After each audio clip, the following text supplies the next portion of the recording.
साधु साधु साधु। नमो तस् भगवतो अरहतो सम्मा संबुद्दस्स।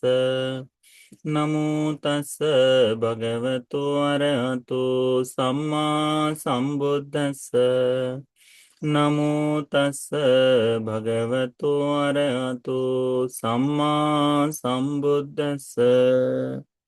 साधु साधु साधु। पूजनीय कल्याण मित्र, हमारे गुरु भंते जी को हमारा प्रणाम है। साधु साधु साधु। श्रद्धावान उपासक उपासिका गण, हम लोग अभ्यास कर रहे हैं संयुक्त निकाय का। संयुक्त निकाय में हम लोग इन दिनों भिक्खु संयुक्त का अभ्यास कर रहे हैं, जिसमें हम लोगों ने 7 सूत्रों का अभ्यास किया। भिक्षु जीवन से जुड़े हुए भगवान ने भिक्षुओं को उपदेशित करते हुए या उद्देशित करते हुए जिन जिन धर्मों के बारे में बताया, हम उनको देख रहे थे। आज जिस सूत्र का अभ्यास करेंगे, सूत्र है नंद सूत्र, है ना। नंदबंती जी के बारे में अनेकों बार देशनाओं में आता है, अनेकों बार इनका विवरण मिलता है। आज हम इसको देखते हैं कि भगवान ने किस प्रकार से इच्छा प्रकट की है करके।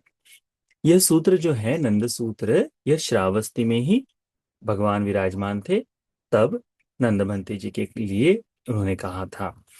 अतखो आयस्मा नंदो भगवतो मातुच्छापुत्तो आकोटित पच्चाकोटितानि चीवरानि पारुपित्वा अक्षिणी अंजित्वा अच्छं पत्तं गहित्वा येन भगवा तेनूपसंकमी। ये कैसा है कि आ, आ, नंद भंते जो थे भगवान के, यानी महाप्रजापति गौतमी के पुत्र, तो मातुच्छापत तो जो छोटी माँ है उनके बेटे थे। हम लोग जानते हैं, हमने परसों के दिन भी इसके बारे में चर्चा किए थे कि नंद जो है वह अपनी इच्छा से प्रवजित नहीं हुए थे, है ना। नंद हुए थे कैसे कि भगवान जब कपिल वस्तु गए थे तो अपना भिक्षा पात्र उनके हाथ में दे दिया था, और उनके साथ साथ वह बेमिन से ही तो वह आ गए थे। और आने के बाद कैसा भगवान ने कहा है तो कैसे मना करे, है ना। तो उसी बेमन से वह प्रवज्जित हो गए। पर अब मन नहीं लग रहा है, तो मन तो चंचल होता है। यदि प्रवज्जा में मन न लगे तो होता ऐसा है कि सारे ही चीजों को, बाहरी चीजों को पकड़ लेता है। जैसे जिन भिक्षुओं का मन धर्म में नहीं लगता, उनका आप अधिक से अधिक समय देखिएगा, एक तो समाज कार्य के लिए चले जाएगा। यदि जिन भिक्षुओं का मन नहीं लगता, उनका समय अधिक से अधिक लोगों से बात करने में, फोन पर लग जाएगा, किसी न किसी कामों में लग जाएगा, इन चीजों में लग जाता है। जिस भिक्षु का मन नहीं लगता कि धर्म धर्म के लिए की इच्छा नहीं लगे, तो वह फिर राजनीतिक बातें जो है, तो राजनीतिक कामों के लिए लग जाता है।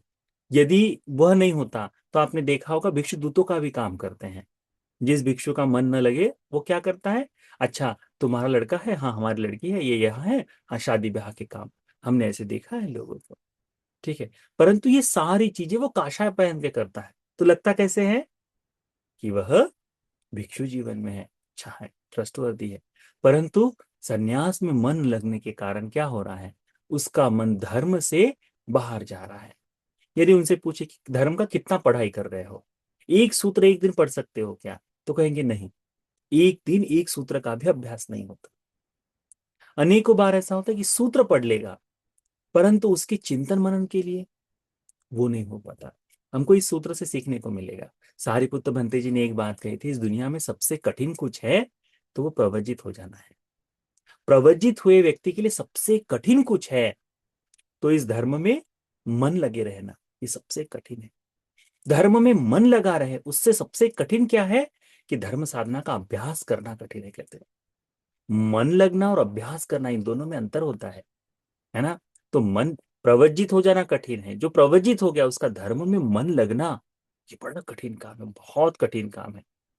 तो अनेकों भिक्षुओं में कुछ ही लोगों का है जो मन लगता है, कुछ ही लोगों का है जो मन लगने के बाद, उनमें से भी कुछ ही लोगों का है जो धर्म का अभ्यास कर लेते हैं। इसीलिए ये कठिन है। तो जब कोई बेमन से प्रवजित हो जाए तो उसे तुम कि नहीं ये सारी चीजें ऐसी ही करनी चाहिए, नहीं हो सकता। तो इसमें कहा है, ये जो सूत्र इसमें पाली में, इसमें अर्थ यह है कि नंद भंते जो महाप्रजापति के पुत्र थे, वह भगवान के पास आए। पर आते समय कैसे आए? जेतवन में ही भगवान है। तो कपिलवस्तु से भगवान जब जेतवन आ गए, जेतवन में निवास कर रहे थे, तो समय समय पर भिक्षु दर्शन के लिए जाया करते थे। इसमें लिखा है कि वह जो नंद भिक्षु है, बहुत सुंदर तरह से इस्त्री किया हुआ, इस्त्री क्या हम अभी प्रेस करते हैं उस समय, कपड़े को धोते समय बढ़िया से खींच कर है ना, आकोटित पद, यानी खींच कर बिल्कुल बिल्कुल प्लेन कर दिया जाता है, एक के ऊपर एक कपड़ा रखकर।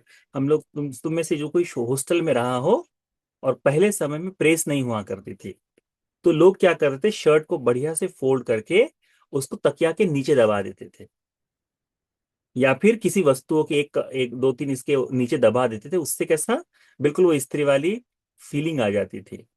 हमने तो गर्म पानी के लोटे से भी प्रेस करते हुए देखा है बच्चों को। तो वैसा नंद बनते अपना बिल्कुल चिवर, वो सारी ही जो है ना, एक से बिल्कुल वैसा, बिल्कुल आकोट पटकोटित करके चिवर को बढ़िया से पहन रहा है। कैसे पहन रहा है? तो सजा कर पहन रहा है। एक एक नक्शे आनी चाहिए उसमें, एक एक यहाँ की एक एक सिलवट ऐसी आनी चाहिए जैसे जड़ा हो। श्रृंगार करते हैं ना, हम जैसे देखते हैं कि जैसे महिलाओं का होगा, आपने देखा होगा बाल बनाते समय, तो एक जुल्फा भी तो जितना आना चाहिए उतना ही आता है। देखा होगा आप लोगों ने, पता नहीं मुझे तो, पर वो उस तरह से हमने देखा है करते, क्योंकि हमारे घर में बहनें रही है हमारी, तो हमको पता है पूर्णतः। तो नंद भंते जी उसी तरह से बिल्कुल चीवर को, आपने देखा होगा अनेकों भिक्षु है कि दिखने के लिए कि बाहर से चीवर ऐसा दिखे जैसे अभी बिल्कुल ताजा चीवर निकाल के पहना हो, तो वैसा चीवर पहनकर आंखों में काजल लगा कर आए थे। अखानी अंजित्वा, नंदभंते जी क्या कर रहे हैं? आंखों में काजल बनाए, श्रृंगार, हाँ, लगाकर, अच्छंग पतंग हेत्वा, ऐसा चमकदार बिल्कुल। कैसा है, उस समय दुर्वर्ण पात्र इस्तेमाल किया जाता था, ये बिल्कुल पॉलिश किया हुआ उस समय बढ़िया से चमचमाता पात्र, भिक्षा पात्र हाथ में लेकर भगवान के पास दर्शन के लिए आए। आकर भगवान को नमन किया, भगवान को नमन कर कर एक और बैठ गए, है ना। एकमंतंग निसिन्नं को आयसमंतंग नंदंग भगवाए तदवोच, एक और बैठे हुए नंद बंते जी को भगवान बुद्ध जी ने ये बात कही। क्या कहते भगवान? नखुते तंग नंद पतिरूपं कुलपुत्तस्य सद्धा अगारस्मान अगारियं पब्बजितस्य। नंद, यह शोभा नहीं देता कि श्रद्धा से प्रवज्जित हुए कुलपुत्र को, अनागारिक बनकर जो प्रवज्जित हुआ है उस व्यक्ति को, इस तरह से जड़ा हुआ, सुंदर तरह से खींचा हुआ, बिल्कुल पटका हुआ बढ़िया से डिजाइन का चीवर पहनना, आंखों में अंजन लगाना, चमचमाता हुआ पात्र, भिक्षा पात्र हाथ में लेकर घूमना, ये शोभा नहीं देता करके कहते हैं। देखो कितना, भगवान कहते हैं एतं खोते नंद पति रूपम, पर नंद ये शोभायमान हो जाएगा, उस पर ठीक लगेगा कौन सा? कि कुलपुत्रस्य श्रद्धा अगारस्मान अगार्यं पब्बजितस्य, ये श्रद्धावान कुलपुत्र जो है, जो घर बार त्याग कर, गृहस्थ जीवन को त्याग कर प्रवजित हुआ है, यंग तंग, यंग त्वंग आरण्यको च अस्ससी, आरण्य यानी जंगलों में रहने वाला बने, पिंडपाती कोच, पिंडपात से जीवन यापन करे, पांसुकूली कोच, पांसुकूली चीवर को धारण करे, यानी फटे हुए वस्त्रों से चितड़ों का बना हुआ चीवर धारण करे। आ, कामेषुच अनपेक्षो विहरेयासी, ये काम भोग का जीवन, इससे संपूर्णता उपेक्षित होकर संन्यास का संपूर्ण धर्म, मुक्ति के लिए जो कार्य करे, ऐसे धर्म का जीवन जीना शोभा देगा करते हैं।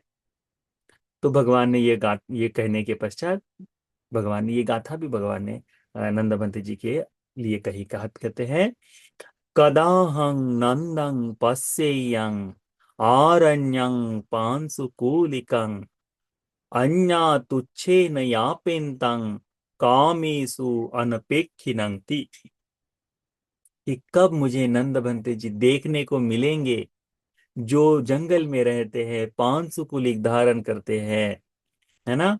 बिल्कुल कम ऐसी अल्पेच ये इच्छाओं से जीवन जीते, अल्पेच चीजों से जीवन जीते हैं, और काम भोगों के प्रति पूर्णतः उपेक्षित रहते हैं, कोई अपेक्षा नहीं। ऐसा जीवन मुझे कब देखने को मिलेगा कि नंद ऐसा जीवन जी रहा है, करके भगवान नंद के बारे में कहते हैं। ये बात नंद सुन रहे हैं ना, उनके मन पे लग जाती है। हताहंको आयस्मानंदो अपरेण समयेन आरण्यको च पिंडपातिको च पांशुकूलिको च कामेषु च अनपेक्षो विहासी थी। कुछ ही समय बाद, अब जैसे ये बोल दिए भगवान ने, इसके पश्चात यही इसी समय हो सकता है कि अनेकों जगह से नंदभंती जी के बारे में कहा होगा, भगवान नंद तो कहता है कि मैं तो इसके लिए जीवन जी रहा हूं, मैं अपनी इच्छा से नहीं। तो फिर भगवान उनको सुगति दिव्यलोक लेकर गए। वहां पर वो उनको दिखाया कि ये होती है अप्सराएं, तुम्हारी जनपद कल्याणी कैसी है करके। तो कहते बिल्कुल ठीक नहीं है, तो कम से कम इनके लिए अभ्यास करो। तो फिर उनके लिए अभ्यास करते समय हो सकता है कि वह पूर्णतः पिंडपाती पांशुकूलिक अरण्य रहने वाले भिक्षु बन गए। धीरे धीरे एकांत का अभ्यास करते करते उन्होंने अपने सारे क्लेशों को नष्ट कर दिया। फिर जब पुनः वापस संघ में आए, तब तब कहा गया कि नंद, अब भी तुम उनकी इच्छाओं से करते हो? तो नहीं, कहते अब मेरी सारी इच्छाएं समाप्त हो गई, कहते है ना। तो भगवान की कही हुई अनेकों बार होता है, किसी को उद्देशित करके कि कितना अच्छा होगा कि ऐसा कर लो करके, कई बार डांटते हुए कहते हैं, है ना। तो वैसी चीज यहाँ पर भगवान ने नंदबंते जी के लिए कही, और वास्तव में उसका फल फल ऐसा हुआ कि नंदबंते जी आरण्यक हो गए, पिंडपातिक हो गए, पांशुकुलिक चीवर को धारण किया, काम भोगों के प्रति संपूर्णतः उपेक्षा का भाव से अपना जीवन जीने लगे, है ना। तो हमको देखना चाहिए, इस बात को समझना चाहिए कि प्रव्रजा का जीवन बड़ा दुर्लभ है। प्रवज्जित होना सबसे कठिन काम है। बेमन से भी कोई प्रवज्जित हो जाए, तब वह प्रवज्जा का धर्म परिशुद्ध रखेगा, इसकी कोई गारंटी नहीं। तब तो भगवान थे जिनके कारण संघ परिशुद्ध बना रहा अनेकों वर्षों तक, अनेकों यानी 1000 वर्षों तक तो धर्म अच्छी तरह से जागते रहा, है ना। आज भगवान नहीं है बताने वाले, संघ ही है, भिक्षुगण ही है। इनमें से यदि किसी के मन में अरति जाग जाए, किसी के मन में ऐसा कोई भाव जाग जाए, तो फिर कैसे होगा। तो इस बात को हमने अच्छे से समझना चाहिए। नंदभंते जी का यह उदाहरण, नंदभंते जी का यह धर्म, हम सभी को भिक्षु जीवन की कठिनाई, भिक्षु जीवन का होने वाला जो दुर्लभता है, इस इसमें अमन से होने वाले भिक्षुओं का स्वभाव जो है वह दिखाया। और ऐसे भिक्षुओं के प्रति भगवान का इच्छा क्या है, भगवान की इच्छा क्या है, कि कैसे अपने भिक्षुओं को देखना चाहते हैं, अपने भिक्षुओं को धर्म में स्थिर देखना चाहते हैं करके हमको इस सूत्र से सीखने को मिलता है। तो यह सूत्र हम सभी को धर्म में स्थिर होने वाले भिक्षुओं के प्रति श्रद्धा जागने के लिए, उत्तम चार आर्य सत्य के बोध के लिए यह पुण्य उपकारी हो जाए। साधु साधु साधु।